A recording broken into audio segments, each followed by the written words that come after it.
Spot. Hello. This is actually my first podcast. It's like by myself. Shit. Number one? All my other ones have been with Timmy for like I don't know more. Yeah. But this one will be under Enlighten the Youth, I think. Nice. Yeah. Fuck yeah, I like it, dude. Yeah. So hello guys. This is Roman, I'm Nolan. and this is my first podcast for my individual channel. I'm not quite sure when this will be up and all that, but so I got my work T-shirt on. Just want to see the showing, but essentially today we're just gonna have my first guest, one of my best friends, Nolan, and just be talking to him about his journey to starting out as a firefighter and just like what led up to this. I don't know, it's just really exciting. So he's headed out of town in a couple of days. And I just want to touch base with him before he leaves, and once he comes back, then we'll get him on again. So just wanted to just a little get to know Nolan episode. But yeah, you want a brief introduction? Nice, yeah. First of all, Roman's the man. We've known each other for like 10 plus years, so like we go way back. So it's really cool that we're sitting here having this conversation. Yeah, basically I grew up in a first responders household. My mom was a dispatcher for the police, and my dad was a police officer. So I've always kind of been a part of emergency services. Even at a high school, my first high school job was lifeguarding. Since then, I've taken criminal justice at Lethbridge College. I just finished my Bachelor of Arts. And for the last 2.5 years, I've been working as an emergency medical dispatcher for Alberta Health Services, answering medical 911 calls for the province of Alberta, as well as dispatching EMS resources to those emergencies that come in. Yeah, and so I guess talking about the firefighting aspect of things, I do love my job dispatching, but the only issue with that job is that we work 12-hour shifts, and it's really tough to be sitting for 12 hours straight. So I think firefighting is going to be a great opportunity to, be able to get out there on my feet. Opposite, yeah. Yeah, exactly, and start doing, stuff where I get to use my body and make, work out in the world, and your office is the world, and you're actually making contributions to the public. So like, not that I wasn't doing that with AHS, but it's just, I'm there physically. So I think that's the biggest thing that I'm excited for, going out there. So today is April 26th. So yeah, I'm gonna be leaving on Sunday. Yeah, I'm heading up north to High Level. That's gonna be my base. So so that was a brief introduction to Nolan, and we've known each other for a while, but just seeing what he's willing to do, because I mean, I don't know about mentioning pay and everything, but just it's nothing crazy. Yeah, I can talk about it. So I'm taking a bit of a pay cut from Alberta Health Services. We do important work dispatching, and there's a lot of things that come through where can be psychologically challenging, but it's not backbreaking work. This, from what I've seen so far and the people I've talked to, you're out there busting your ass every day, you're working hard. So my base pay is $22 an hour, so it's not super great, but it's obviously you need to make money, but it's more so for the experience, and I'm really not too worried about pay, because this is going to be the opportunity of a lifetime. I could possibly be going into the States, up into the territories, just wherever the fires are is where I'm going to go. I think that's the most fascinating part about it, is that all the guys who go here, realistically, you could find another job like that doing something much easier. Or as in terms of pay, you could get paid that much doing something much easier. So 100%. Just everyone who's coming out, I think, is in that same mindset. Exactly. It's a cool experience. So I think that's what's so awesome about it, because everyone that's going with you is in it for the same reason. The way I see it is, I'm getting paid to go to summer camp, to be fully honest with you. So I mean, it's gonna be good. And I'm sure the guys out there are gonna be really cool. I've even been chatting with a few guys that are flying in from Ontario that I'm going to be driving driving up to High Level. And so we're going to be packing the F-150. It's going to be 4 other guys and myself driving. So they seem like good dudes already. So just really looking forward to getting out there and meeting everyone. What was your first impression of the other guys, just through text and everything? Just through text, and the guys messaged me. He's like, what kind of gear are you bringing? He's like, this is my first season. And then a couple of the other guys have done some work, I think, already, possibly. Can't quite remember, but just chatting, bouncing equipment ideas off of each other, and because really, like, I kind of know what to expect, but at the same time, I'm going into it a little bit blind when it comes to like what kind of gear I need to bring and stuff. So, I'm just being a little extra cautious and kind of overpacking.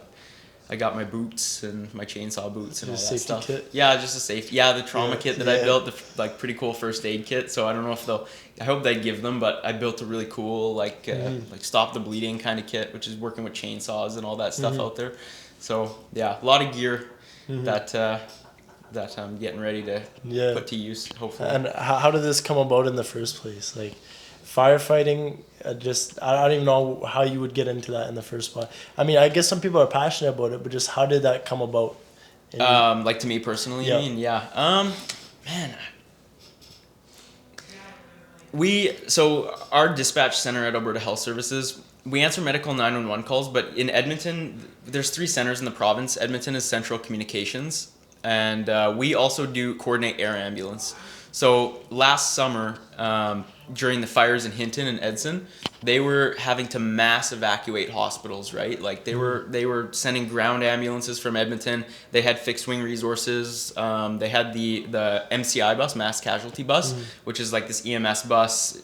It's literally just a big bus. I think it's got like 10 or 12 beds on it, and they were just mass evacuating these patients out there, and it was just a massive operation. And you could see in the news that there were firefighters out there, like Alberta Wildfire. There were the municipal fire departments. I think that was Yellowhead County. You got RCMP. It's just a massive operation, and I was like, holy shit, like that's fucking cool. Like I would love to go out there and do that. And then what kind of sealed the deal for me, without sharing too much information, I took a 911 call from a guy who was doing some firefighting, and ended up staying on the line with him. He was doing okay, so we were having a conversation, and he said he's a firefighter, and like that just convinced me. Yeah, so it was kind of cool. And then that day, like I knew I was gonna apply for this season. And, I didn't even know this. This is my first time hearing this. Yeah, so it was really cool. Yeah, I just ended up chatting with him, and yeah, I was like, that's sick. I would love to do that. So, I'll talk a little bit about like what my job is going to be once I get out there. So with Alberta Wildfire, as far as I'm aware right now, there's 2 types of crews. There's a unit crew, which focus more on sustained firefighting efforts. So that's a crew of like 20 guys going out there and kind of working a fire, and it's more like long-term efforts. But the crew that I'm on is referred to as a heli-tac crew, and that's more like initial attack. So that it's like helicopters, a lot of helicopters and like air resources used to go fight those fires. So just fly you guys directly to so again, I'm not totally sure because I'm still I haven't lived it yet. But someone will like report a new start, like a new wildfire, or maybe one that's already been burning for a little while. But then our team, so my team is 4 people. I know that now. They reached out to me and kind of let me know. So these are the guys that you're with every day while you're down there? As far as I'm aware, yes. Yeah. So 4 guys on my team. And are they the guys that you're driving out with? No, they're not. But those guys that I'm driving out with are still... Well, actually, so 2 of them are on a unit crew in Fort Vermilion, which is, I think, like an hour east of High Level. And then 2 of the guys that I'm driving are on a heli-tac crew as well, which is based out of, actually, it's High Level, but it's Footner Lake at the airport, 15 minutes north of High Level. But the guys I'm driving up aren't on my crew. So I haven't met the guys on my crew yet or really talked to them. Just a quick email back and forth. Yeah. But, it's going to be really neat. That's dope. Yeah. What are your... Like, I want to hear your expectations going into it, and then what it was actually like after the fact. So, going into it. So what are your expectations in terms of, just like how do you feel about going into something like this, and what is going on like in your mind, just mentally? First of all, I gotta say I'm fucking pumped. You know, like I've been working out quite a bit, trying to physically prepare myself. And there's like a fitness test too that I've already ran with the hiring process, but I got to do again. But I mean, for the most part, I'm just ready to get my ass kicked for the first little bit, and just kind of go out there and embrace the suck, and just work hard. Like these are 16-hour days sometimes that we're talking about. So I don't know, like put some water on some fire and just kind of go through that that physical strength and just, see how mentally tough I can be while I'm out there too, right? Like I think that's a big part of it too. So yeah. I really feel like you need like grit for a job like this. Oh, 100%. And resilience too, right? Like you're tired, you're not on a whole lot of sleep. Your sleeping in conditions aren't that great. Where do you got to be? So I do have accommodations. Yeah. But I think I'll also be doing some like camping out if I'm working on like a fire somewhere. Like, so again, I'm not sure because I haven't been. Well, tent sometimes, like my uncle, he works for forestry. He's telling me like sometimes you'll just sleep in a sleeping bag on the ground out there, no tent, no nothing. So I bought some bug nets just to make sure. But that's what. So it is accommodations. Like I get like a bed and showers and stuff there too. But I don't think it'll be like that always. Yeah. Food is all provided. But that's crazy that they just expect you, like they don't give you details on what exactly it is, and people that are going out there just kind of blind, like, well, I don't know, I'll see what happens. The pack list that they gave me was a watch, rain gear, and a sleeping bag. That's all they said to bring? That's all they said to bring. So there's like, a whole lot of stuff out in the air, like they're not even telling me to bring like a pocket knife or anything like that. So those are the kind of things where like I do a lot of backpacking and hiking and stuff like that. So those are the kind of things where like I'm just going to kind of rely on that experience to hopefully, not suffer too bad while I'm out there and have the right equipment. Yeah. But very, very limited packing gear and a watch. I don't know if I said that too. Yeah. Which is like, sure. But, And then what exactly was the training like leading up to it? And what were the exams? I know you told me a bit about it, but just to fill everybody in. Yeah, absolutely. The hiring process was kind of like, it was pretty long. I think it was like, November, December, January, February is when so 4 or 5 months or so. So you put the application in, and then they invite you for a fitness test. And the fitness test, it sucks. Like it sucks. Go look it up. It's called the WFX Fit Test. The video doesn't do it justice. Like when you're actually there and you see that stupid ramp that you got to go up like 100 million times, and you're just like fuck by the end. Like the fitness test is tough, but I mean you get through it, right? And after that, it was just an interview that I had to do. It was kind of weird. It was like, what kind of questions did they ask a firefighter? Just like the basic interview questions, like tell us about a time you've had a conflict and stuff like that. Yeah. So they really push like the STAR method. You ever heard of the STAR method? It's like situation, task, action, response. It's a structure to pass an interview. That's another thing. If you do an interview ever, if you use the STAR method, you're going to beat out 90% of your competition. Who doesn't use it, you're going to get hired. 100%. In any job? In any job. The STAR model is the standard for job interviews. No matter what job you're applying for, if you use the STAR method, you're going to be beating out a lot of other people that are interviewing who don't know about it. But that is what interviewers are looking for, is that STAR method. So anyways, I did the interview, and after that, it was weird. It was like 5 minutes per person, and then like of forest officers, and you kind of just like cycled through different breakout rooms and talked to people. And then after that, I got the job offer. So I'm going to be, as I mentioned, I'll be driving up to high level on the 28th. And then I'm going to be there for a week. I imagine it's just doing like orientation stuff, like, like the safety courses and just like onboarding with the government of Alberta. Yeah. And then after that, so after a week in high level, I'm driving down to Hinton for the wildfire crew course. So I watched this thing it was on the news or whatever. They talk about like, safety and, firefighters who've been killed in the past, like how, you got to learn from their mistakes, right? And it's a dangerous job. Yeah. People get hurt and people get killed. And so I think that's a big focus of the training, is to try and learn from mistakes that were made in the past and reduce that risk of injury or death when we're out there. And then, so a lot of classroom stuff. I'm sure it's going to be a lot of stuff about fire behavior, which I did take a course in high school, fire science. So I have a basic knowledge of like, the fire science. Was that like? It was literally just an elective course. It was at this school called Campus Regina Public when I was living in Saskatchewan. And it was a 2-hour course, and I got a phys ed credit and a chemistry 30 credit out of it. It was fucking sick. And the first hour we would talk about like fire science and like obviously the provincial curriculum for chemistry too, we had to. And then the second hour we would just go lift weights in the gym, and it was a cool course. But I learned like a good foundation of like what drives fire. Like you need the fuel, the heat, and the oxygen. You need all three of those things for fire to burn, which out here in Alberta we got hot, dry summers, lots of tinder, lots of dead stuff falling, and heat ignition, which is like man-made vehicles, lightning, whatever it is, right? Sparks from off-highway vehicles. So I think they're going to talk a lot about that stuff as well. And then on the final, there's like a practical exercise. I don't know exactly how it works, but it's a simulated fire. You're gonna practice, that initial attack and stuff. So again, not totally 100% sure what to expect, but I've done a little bit of research, so I think that's probably what it's gonna look like. But I mean, when we meet up again, I'm sure I'll be able to give you some better insight about what it was actually like. That's dope. And what has your personal training been like leading up to it? Physical training. Yeah. Like, are you focusing more on like the weight side of things or cardio? Or both? A little bit of both right now. So my biggest thing is just passing the fitness test, which I know I will. So it's the same one again? It's the same one again. Okay, yeah. so you're just making sure that you didn't slack off in the meantime. Yeah, exactly, right? So you do the one hiring, then you do the one when you arrive at your forest area, and then the conditions of employment say they can make you do it at any point throughout your employment. You have to pass it. So, I just drag had a long day, I know, I was about to say, just drag my ass out of bed in the morning, just like, wow. And then they're like, fitness test, everybody, like, let's get going. Yeah. So, I mean, that's what I'm trying to, like, get ready for. So, I was lifting a lot of weights, like, for the hiring process when I ran the fitness test. I was lifting, like, a lot of weights. I was doing, like, an hour in the gym every day, like, before work or whatever. If I could stay longer, I would. But I wasn't doing as much cardio. And then, like, a week before the fitness test, I just started banging out the Stairmaster for, like, 15 minutes a day.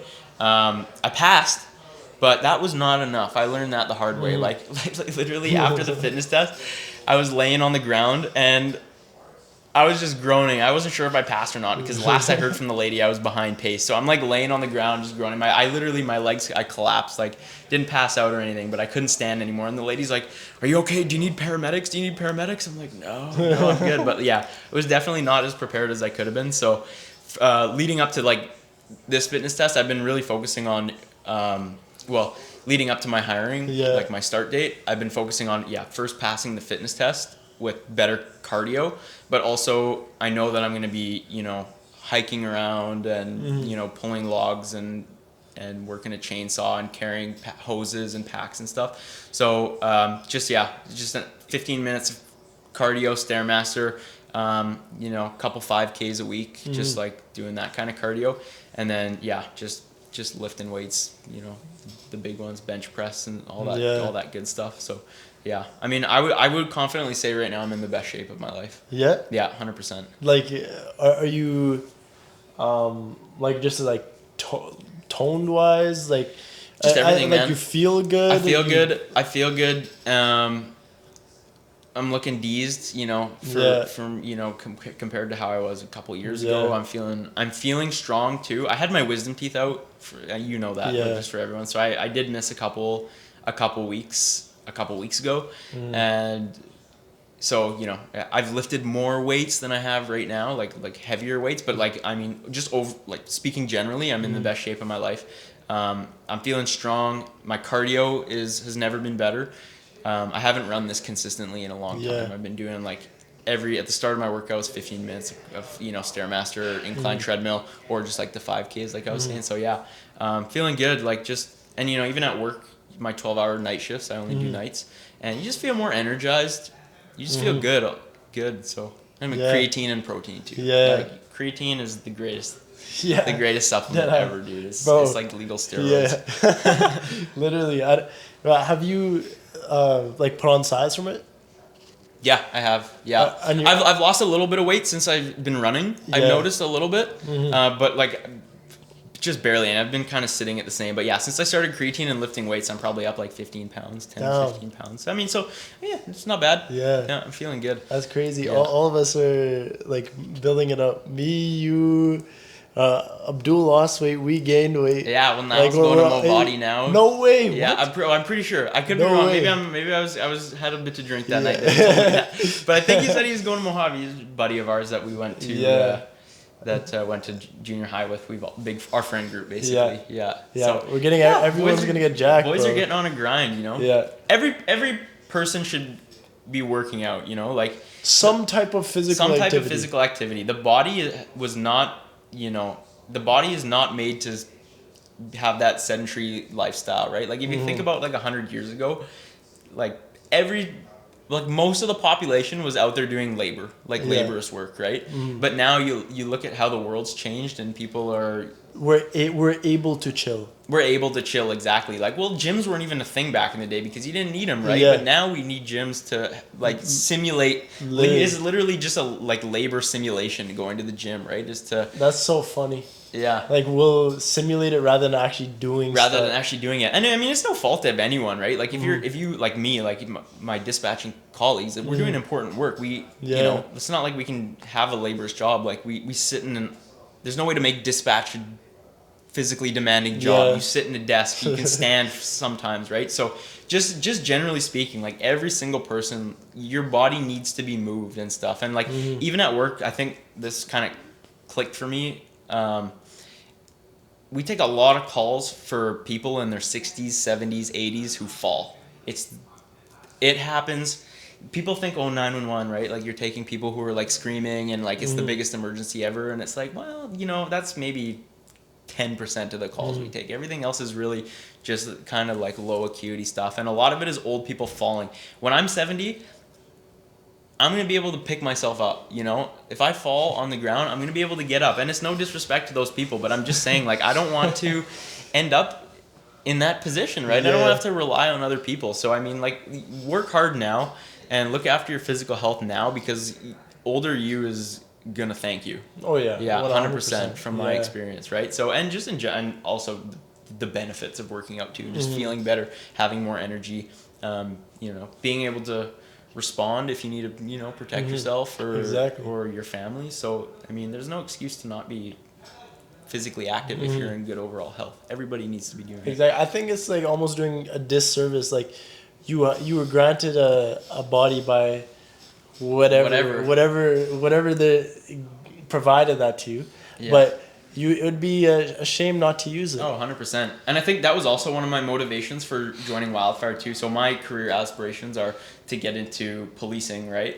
And I mean, I think this is a good job that's going to really, you know, whip me into shape. And so, you know, again, getting out there, using Are you going to body. continue taking the creatine while you're down there? Yeah. I bought a nice big fat jar just while I'm out there. I'm going to bring my protein too. I hope there's enough room in the truck. Yeah, and so, they cook you up some nice food. They cook you up some nice food, yeah. I just watched a documentary at work last night about the Fox Lake fires last summer. Yeah. And, you know, I seen the firefighters going up to the thing and getting steaks and chicken sticks, and I'm like, woo! I'm gonna be out there working hard and eating good food and getting like good calories There's no like, way you're not gonna be jacked by the time you get back. I hope so. I really hope so. I mean, if I come back and I'm not, then we're gonna do the return podcast without a camera.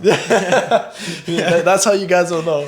But yeah, I mean, I'm feeling optimistic really that I'm gonna be, you know, in a good shape, looking good. No doubt about it. 6-pack abs, hopefully. Yeah. I mean, but yeah, so that's one of the things I'm looking forward to as well. Yeah, that's just my camera has an issue where it doesn't record past 25 minutes. So I set a little timer just to reset it. So there's gonna be a brief intermission, and then we'll tune right back in 1 second. Okay, sick. We're back after a brief intermission. But where were we?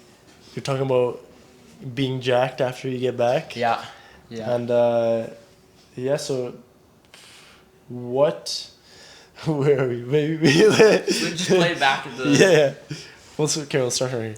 Okay, so we're back after a brief intermission. I just had to reset the camera, but what do you like? Who are your inspirations leading into this? Just your career in general, and what will this lead to in your future? Like, do you think it's just a cool experience, or will it provide you with some knowledge, or just how will this benefit your future and shape you? So I'll start with your first question. Inspiration, I know everybody says it, but it's your parents, right? And like my mom is a dispatcher, and I kind of, you know, followed in her footsteps there a little bit and became a dispatcher, and she's always motivated me. And my dad as well. He's such a role model. He's a fantastic leader, and he's very insightful, and he's taught me a lot of important lessons in my life. So, you know, they've always pushed me to, you know, work hard, and then also you just do what you want to do, right? Like, my parents don't have any sort of expectations when it comes to like what I'm going to do with my life, but, you know, they motivate me to, you know, just follow my path and just do what I want to do, right? So they've always been there to support me and teach me those lessons. So I'm super thankful for that. Definitely they're my inspirations for sure. So right before you continue, let me just make sure that this is okay. Yeah, I just had to double check. Double check. Sorry, what was your second question? And then inspirations? What knowledge am I expecting to and gain from this? how will that shape my future? Shape your future? Yeah. I think this is gonna give me some good real world experience, right? I've dealt with a lot, and I've kind of seen the reality of the world with dispatching, but I haven't had those face to face interactions, and the stakes aren't as high when it comes to communicating with your coworkers and stuff like that, safety wise. So I think the biggest piece of education that I'm going to get from this job is having that real world experience. Working in a high risk, high stake environment, having to make decisions. If weather patterns are coming in, working with my team to decide what the best course of action is. Problem solving, exactly. There's this fire. How are we going to attack this? And who's going to do what, right? So I'm not saying there's not that aspect in dispatch, because there is. You have to work to find the caller who doesn't know where they are and stuff like that. But it's just it's a little bit different because you're out in the world, and the stakes are higher, right? Because people get hurt when mistakes are made. So I think that sort of experience is really going to translate into a career in policing, where it's a very similar environment in that aspect, where you have to work with your team, you have to problem solve, and you have to make quick decisions, and in the real world where the stakes are kind of high. So I think that's the kind of thing that's the kind of knowledge that I'm really looking forward to getting most from this job, is having that real world experience and just being out there. And that's definitely you can apply that to anything really. And then what are your future career, for example? What, an RCMP? Yeah. RCMP. So how would you? I guess that would also apply to that in many ways too. But you're taking this job more for the experience, and I guess that it would also, in some way, benefit you in the future towards your career as well, right? Because that's also real world. You're getting out there, and you get to deal with those situations. Yeah, and like I said, right, that same risk in the policing environment exists in the firefighting environment, having to coordinate with your team that way. But I think when I apply to the RCMP, it's just going to be another layer of experience that I have on top of dispatching, right? So, dispatching, dealing with people in emergencies, whereas firefighting, you're not dealing with the people in emergencies, but you're still having that emergency response aspect to it. So, and I have learned a lot from my schooling, my Bachelor of Arts in Criminal Justice. A lot of that was about, critical incident management and crisis management as well. So, learning how those command structures work and how communication, goes up and down the chain of command, and the logistics of these incidents too. So it'll be cool to take the information that I learned from my degree, because it's one thing to have the degree, right? But it's another thing to be able to apply that information. So I think also this will be a good opportunity. Again, I've done it in dispatching, kind of applied that knowledge, but this will be a good opportunity to apply that knowledge in a different way. So I think that's going to be kind of cool as well. And then bouncing back to your inspirations, you said your dad, for example, great leadership. And so what traits have you taken from your parents that you, that you use in everyday life? Yeah. So leadership, for sure. My dad is upper management, RCMP.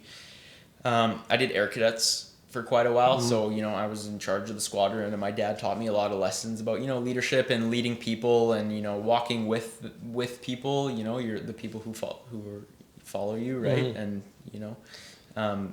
communication skills and all that stuff. So yeah, definitely that leadership aspect. And then, compassion too, and empathy for other people in the world, and just, putting yourself in other people's shoes, right? In whatever situation, you never know what other people are going through. So I think my parents, really instilled that compassion and empathy, to me as well, right? The way I see other human beings is everybody's got a story, right? So, my dad always told me, you see, it's bad to say, but you see a homeless guy walking down the street, it's really easy to look and judge, right?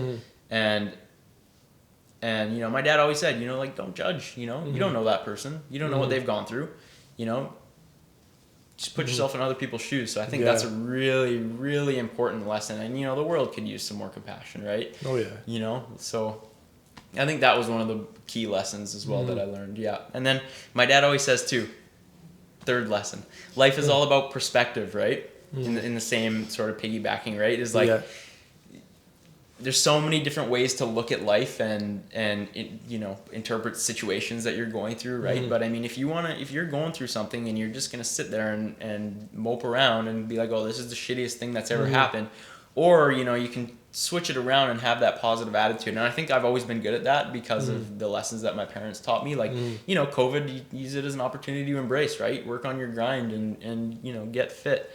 So yeah, life is all about perspective. That's another good lesson that I learned from him as well. That's awesome. Yeah. What things have you picked up from your mom? Like traits and values and qualities, are they quite similar? They're quite similar. Yeah. I mean, they did a really good job at teaching those lessons too. My mom definitely too, the empathy and yeah, my mom is such a kind person. Definitely a role model. Just, you know, seeing how she lives her life, and you know, she's a really fun person too, and just goes with the flow and lives life. So that's kind of something that I've always admired about her as well. Is she's just like, yeah, you know, have fun and don't take everything so serious. Yeah. So yeah, I love them both a lot. They've taught me a lot of good lessons. That's awesome. And then how do you do you see yourself playing more, like, in terms, I guess it could be in any situation, but do you see yourself playing more of a supporting role or a leader role when it comes to, like, I don't know, firefighting? It could be an example, or like, what position do you see yourself playing? Both, right? I mean, any person in any capacity is a leader, right? There's formal leadership, you know, like, so it just is in the case of my crew, right? You know, it's the crew leader, right? Like, there's formal leadership, and, you know, I follow their direction, and, you know, I have my supervisors at work and I follow their direction. But anyone in any position can be a leader, right? Lead amongst the people around you. You know, be the guy who has that positive, you know, attitude and goes above and beyond, right? Like, people will naturally gravitate towards people who have those sorts of attitudes. So to answer your question, both, right? I mean, I'm in an entry level position. I'm at the bottom of the food chain, so to speak. But yeah, there's always an opportunity to demonstrate leadership and in those situations. So I mean, just, you know, if you're listening to this, if you're still sticking around and listening, think about where you're at in your life, you know, whether it's work or school, and just think about, like, you know, how am I being a leader, right? In your friend group, like, how am I being a leader? If you see something that's, you know, wrong, you know, are you gonna say something about it? You know, you're gonna say something, or, you know, if you think something should be done another way, you're gonna stand up and speak out about it, right? Like, everybody has an opportunity to be a leader. So I think that's really, really important. Yeah. So both. But yeah, I don't know. I'm also ready to go out there and just be like, Kunetzki, go do this. Yes, sir. Yeah. You know, I'll go do it, right? So do you have an assigned person that's, well, I guess you have to, because you don't have no idea really what you're... Yeah, so it's, man, I don't remember. I think it's 100. So it's my training in Hinton, right? So it's high level down to Hinton. Yeah. But then it's a lot of on the job training, right? So I don't know, read it in an email or something like that, but I think it's 100 hours until, like, I'm officially get my, like, certification or whatever. So, like, to be like a certified firefighter or so. Again, I'm not totally sure, but I know that there's going to be that on the job training aspect of it. Yeah. That's awesome. And how do you how has your family been responding to this?